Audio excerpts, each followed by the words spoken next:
Let's talk about watermelon. Early explorers used watermelon like we use water bottles. That's where they stored their drinking water. Watermelons are rich in vitamin C and phytonutrients, which can help reduce inflammation. There are approximately 1,200 varieties of watermelons. Some have red flesh, some have yellow, some are seedless, and some have seeds. You can find Ohio-grown watermelons in local farmers markets and grocery stores from late July through mid-September.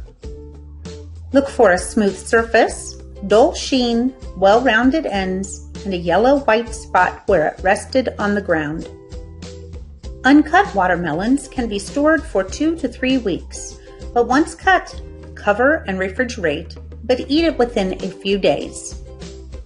A single serving is only about 45 calories.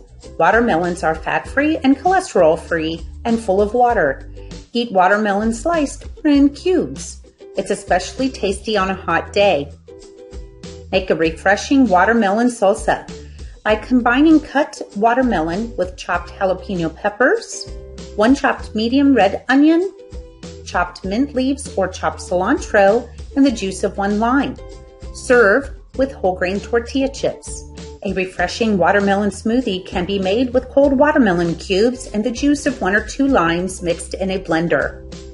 If you have a SNAP EBT card, you can use it to buy produce at the farmer's market and get double the benefits. The farmer's market also accepts WIC and senior farmer's market coupons.